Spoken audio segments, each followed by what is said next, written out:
Ces images ont été filmées dans le sud de l'Iran, au pied des ruines 2 fois millénaires de Persépolis, en octobre 1971, le vendredi 15 octobre 1971 dans l'après-midi.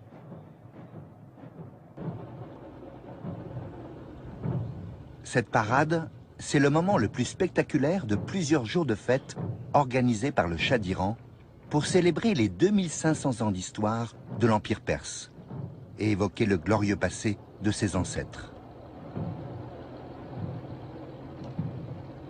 Les spectateurs privilégiés de cette parade, les voilà. Des rois, des reines, des princes, des princesses, des sultans, des émirs, des présidents et premiers ministres, invités par le Shah et son épouse, l'impératrice Farah.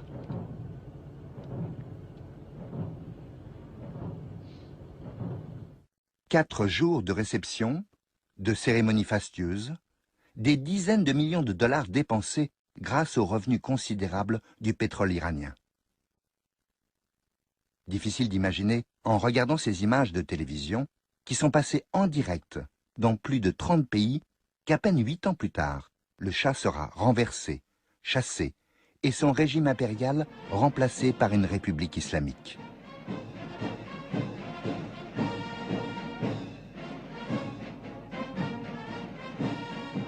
Pourquoi ces fêtes, ce défilé, tout ce faste? Quelles sont les retombées politiques pour le Shah? Et pourquoi toutes ces têtes couronnées et ces chefs d'État ont-ils accepté de venir pendant plusieurs jours dans les ruines de Persépolis, au milieu de nulle part? Revenons au premier jour des célébrations.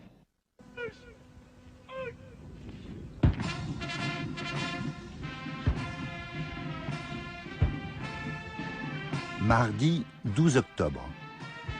C'est la cérémonie d'ouverture des fêtes. Nous sommes à Pasargad, tout près de Persépolis. C'est là que se trouvait la capitale lors de la fondation de l'Empire perse. Ce monument, entouré par des rangées de soldats, c'est le tombeau de Cyrus. Il y a 2500 ans, Cyrus régnait sur des territoires qui s'étendaient jusqu'aux portes de l'Inde. C'est par un hommage au premier des empereurs perses que le Shah a décidé d'ouvrir ces 4 jours de festivités. Un peu en retrait, on aperçoit l'impératrice Farah, avec son jeune fils, le prince héritier. Aujourd'hui, les seuls invités sont des membres du gouvernement, des ambassadeurs et des représentants religieux. Les rois et les chefs d'État étrangers n'arriveront en Iran que demain. La plupart feront escale à Téhéran, la capitale, avant de rejoindre Persépolis. Pasargad est à moins de 50 km de là.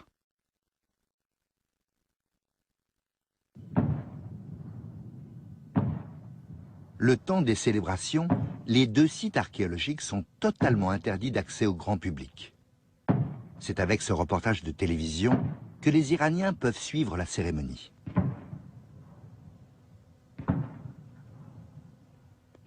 Revoyons ces images. Là, au bord du tapis, il y a plusieurs caméramans. Ils sont installés dans une fosse pour ne pas être trop visibles. Encore une fois. Le Shah vient à peine de passer que l'un d'eux pivote au plus vite sa caméra dans l'autre sens. La raison, c'est pour faire ces images de l'autre personnalité importante de la cérémonie, Farah. La première dame de l'Iran est aussi la première impératrice dans l'histoire de l'Empire. Elle a été couronnée il y a 4 ans, le 26 octobre 1967. Ce jour-là, déclaré férié, il y avait foule dans les rues de Téhéran pour regarder passer le cortège royal. Après 26 années de règne, le Shah a choisi le jour de ses 48 ans pour se sacrer empereur et faire de son épouse l'impératrice d'Iran.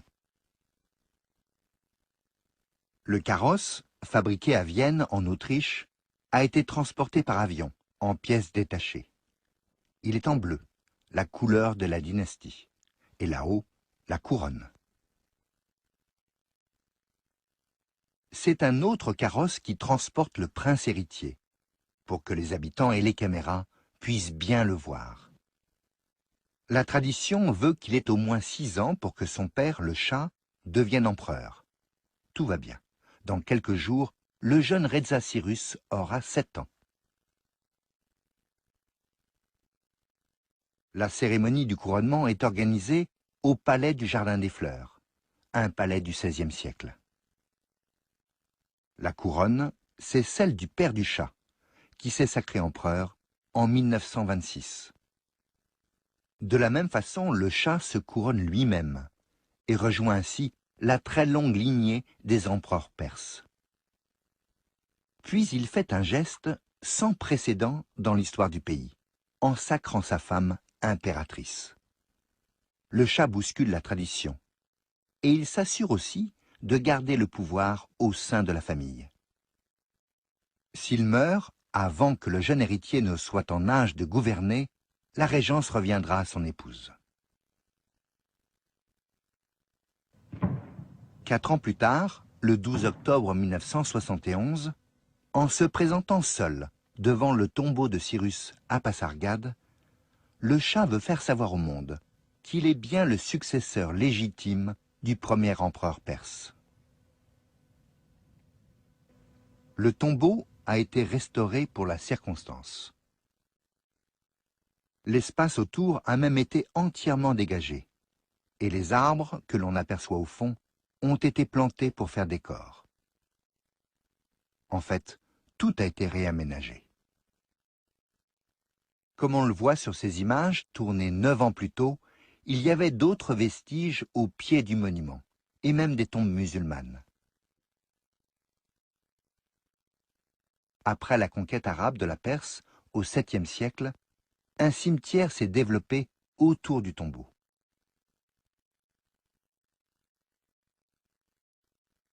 Aujourd'hui, pour la cérémonie et les caméras, l'histoire de Pasargade se limite à celle de Cyrus.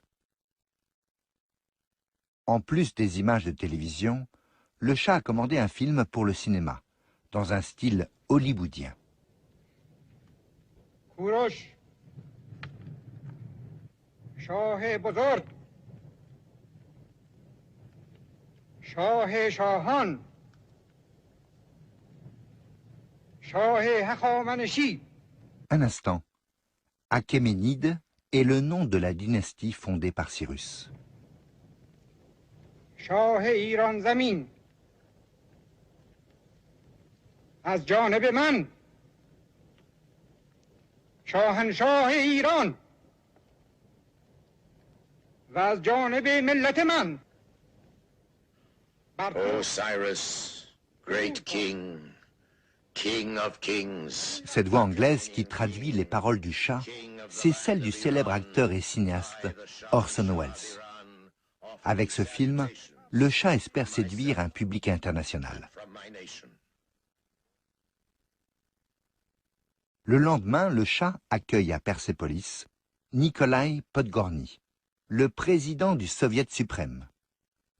Il est accompagné de son interprète.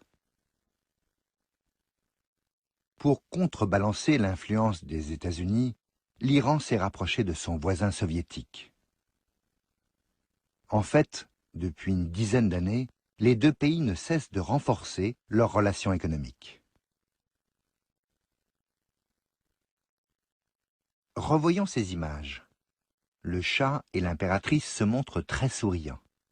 Pourtant, c'est la fin de la journée, et depuis ce matin, ils ont déjà accueilli près d'une 60aine d'invités de marque avec les mêmes égards. Tout a été réglé au quart d'heure près. Comme à chaque arrivée, l'hymne du pays invité est joué. La garde impériale rend les honneurs et la télévision filme. Mais pour le Shah, Nikolaï Podgorny est un invité qui mérite une attention toute particulière. En 1971, l'Union soviétique est de loin le plus grand voisin de l'Iran. Leur frontière s'étend sur plus de 1600 km. Il y a un an, le Shah et Podgorny ont inauguré le plus long gazoduc du monde. Presque 2000 km de pipeline qui achemine le gaz iranien jusqu'en Union soviétique. Jeudi 14 octobre. Tous les invités du Shah sont maintenant installés dans ce campement, tout près des ruines de Persépolis, dont on voit là 13 colonnes de l'immense palais construit sous Darius Ier, vers 510 avant Jésus-Christ. Le garçon qui conduit cette petite voiture utilitaire ne fait pas du tout partie du personnel.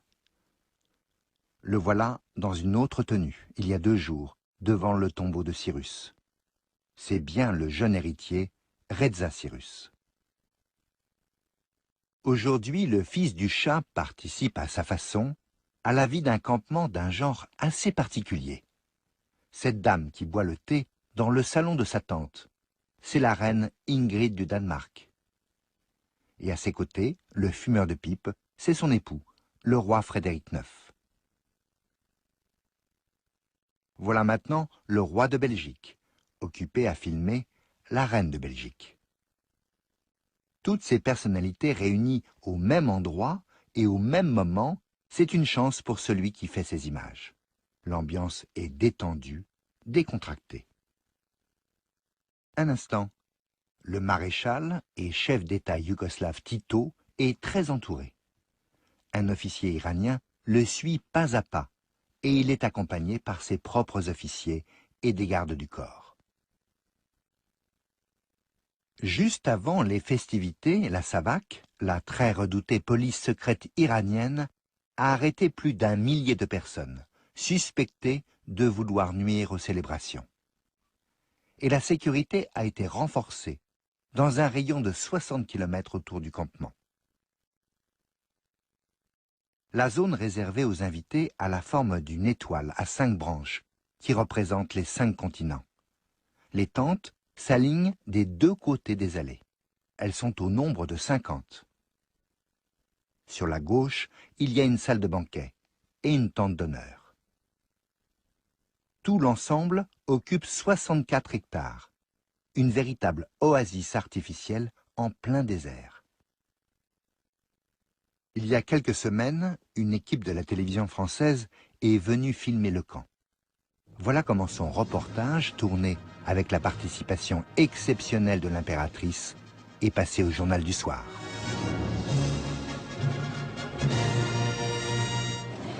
Il y a déjà longtemps que tout le monde parle du camp du Drap d'Or, mais finalement, très peu de gens savent ce que cela veut dire. Je dois vous dire d'abord que le camp ne doit pas s'appeler comme ça, parce que c'est un nom peut-être que le décorateur a inventé, mais nous appelons le camp de Persépolis. Parce que le camp qu'on a monté au pied de Persépolis ne peut pas se nommer autrement. Et pour la réception des chefs d'État, puisque la cérémonie se passe au pied de Persépolis, nous avons pensé de reconstruire des tentes, de construire des tentes que les chefs d'État vont vivre ici. Et puisque ça s'est fait dans l'histoire des rois qui sont venus camper au pied de Persépolis. Est-ce que vous êtes heureuse finalement de ces fêtes, avant qu'elles ne commencent en tout cas? C'est un peu comme le couronnement quand on me pensait, on a tellement de choses à faire, une tellement grande responsabilité pour vraiment toute... on est en train de montrer, on est en train de célébrer 2500 ans de culture et d'histoire d'un pays. De voir que tout aille bien, et il faut voir tous les petits détails. C'est surtout, on est tellement occupé, on travaille, on n'a pas le temps. C'est après qu'on va peut-être penser qu'est-ce que c'était et comment on s'est senti. Maintenant, c'est le travail. Le soir du jeudi 14 octobre, dans la tente d'honneur, l'impératrice est encore au travail. Aux côtés du Shah, elle reçoit les invités les uns après les autres. Leurs hôtes sont ensuite dirigés vers la salle du banquet, où un dîner de gala les attend. La tente, large de 34 mètres, a été conçue et décorée par des Français. Ces lustres ne sont pas en cristal ou même en verre, mais en plastique, pour éviter que la tente ne s'effondre sous leur poids. Les journalistes, regroupés là, sur la gauche, ont été convoqués pour faire des images de l'arrivée des célébrités. Pour le Shah, tous ces chefs d'État et ces monarques réunis ici, c'est une victoire.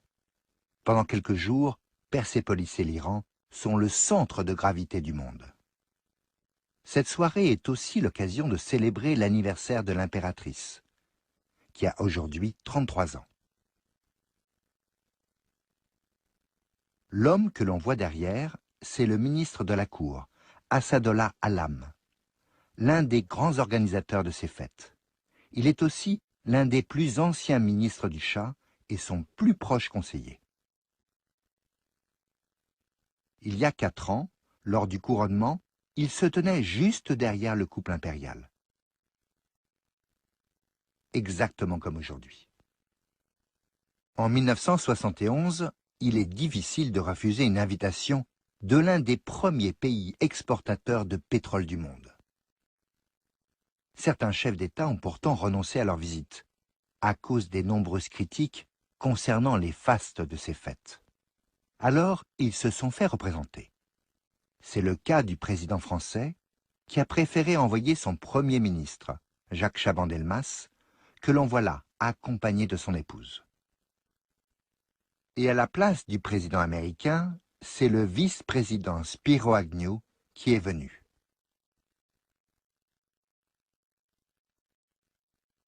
Ces fêtes en Iran sont l'un des plus grands rassemblements de responsables politiques jamais organisés. Les invités viennent des 5 continents.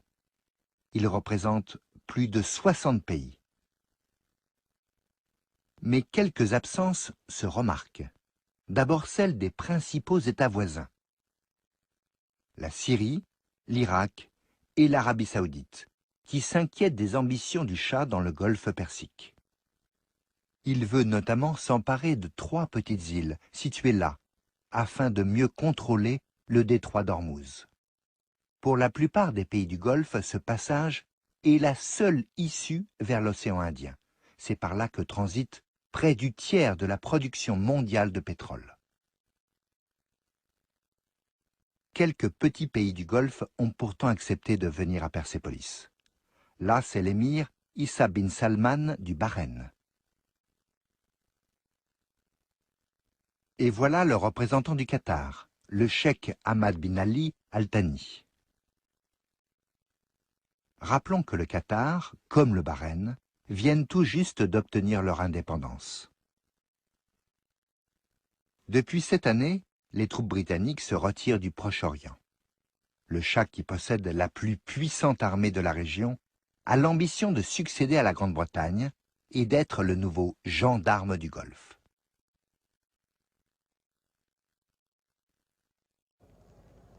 Vendredi 15 octobre, dans l'après-midi. Des tribunes ont été installées au pied des ruines antiques. La route a été bitumée pour la parade, qui va avoir lieu dans quelques minutes. Une parade annoncée comme le grand événement de ces fêtes. Plusieurs autobus viennent déposer les rois, reines, chefs d'État et autres invités. Ils arrivent du campement et s'arrêtent là, devant la tribune d'honneur.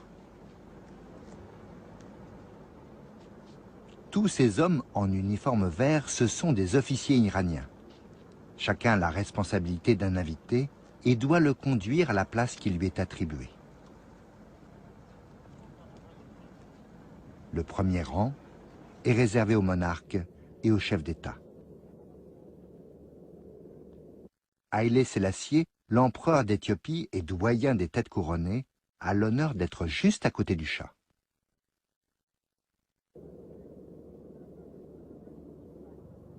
Et à la gauche de l'impératrice, c'est le président du Soviet suprême, Nikolaï Podgorny, en poste depuis 6 ans seulement. Ce traitement de faveur n'échappe certainement pas aux représentants des États-Unis, dont le gouvernement a fait de l'Iran son principal partenaire au Moyen-Orient. Mais le Shah tient à bien montrer qu'il choisit lui-même ses alliances.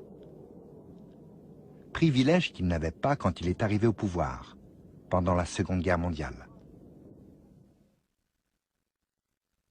Le 25 août 1941, les troupes britanniques ont envahi l'Iran, accusées de rapprochement avec l'Allemagne d'Hitler.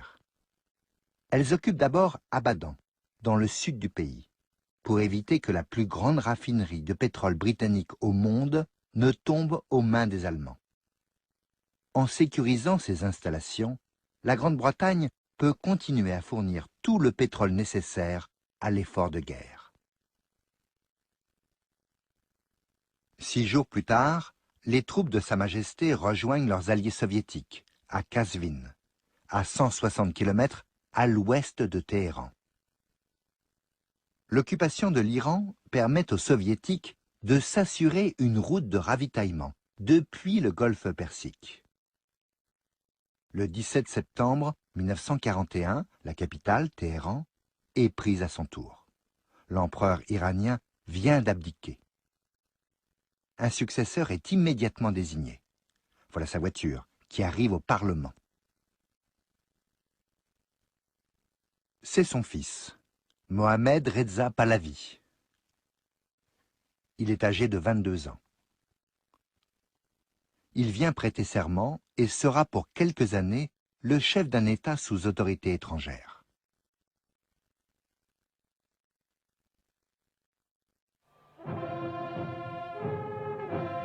« 30 ans plus tard, le 15 octobre 1971, c'est un souverain bien différent qui reçoit ses invités à Persépolis. L'Iran est débarrassé de ses occupants depuis longtemps et tous les pouvoirs sont entre les mains du Shah. 10 ans. Cela fait 10 ans qu'il rêve de ces célébrations. Aujourd'hui, le clou du spectacle est une parade pour évoquer l'histoire des armées depuis Cyrus jusqu'à celle qu'il dirige.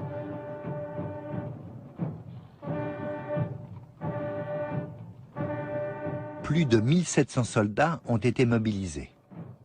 Des soldats qui ont reçu l'ordre, il y a plusieurs mois, de ne plus se raser. Ou de porter aujourd'hui, comme cela, une fausse barbe.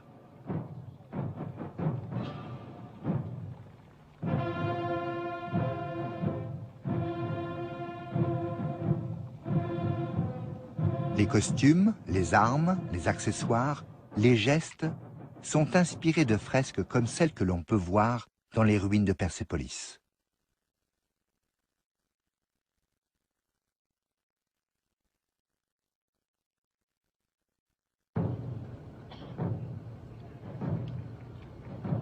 Une tour d'assaut de plusieurs étages de la première dynastie a été reconstituée.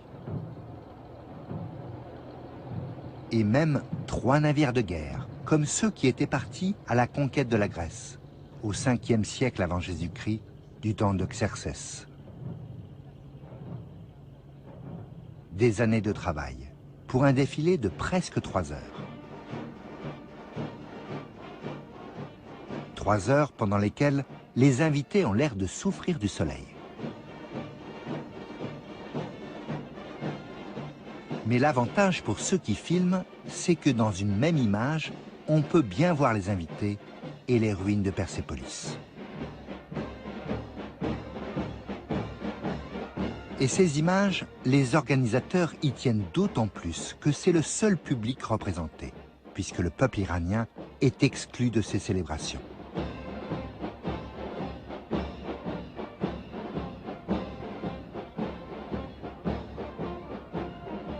Depuis 4 jours, c'est grâce aux moyens techniques de la télévision française que toutes ces images ont été faites et transmises.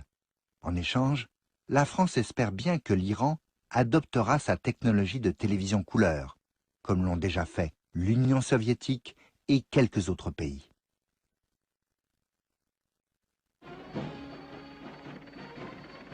Ce reportage en direct, destiné au monde entier, atteint un nombre record de téléspectateurs. Des centaines de millions de personnes ont suivi ces retransmissions.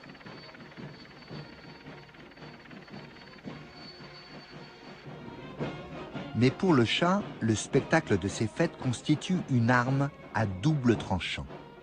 Si d'un côté c'est un formidable moyen pour promouvoir la puissance politique et économique de son pays, de l'autre, les folles dépenses occasionnées provoquent la colère populaire et sont violemment dénoncées par les opposants au régime.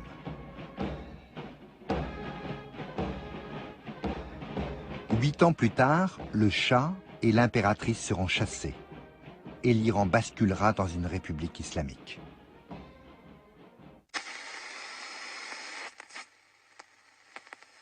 La semaine prochaine, nous revivrons la chute de Saïgon grâce à des documents exceptionnels. Mais pour l'heure, on part chasser le sanglier et puis on passe à table en Corse.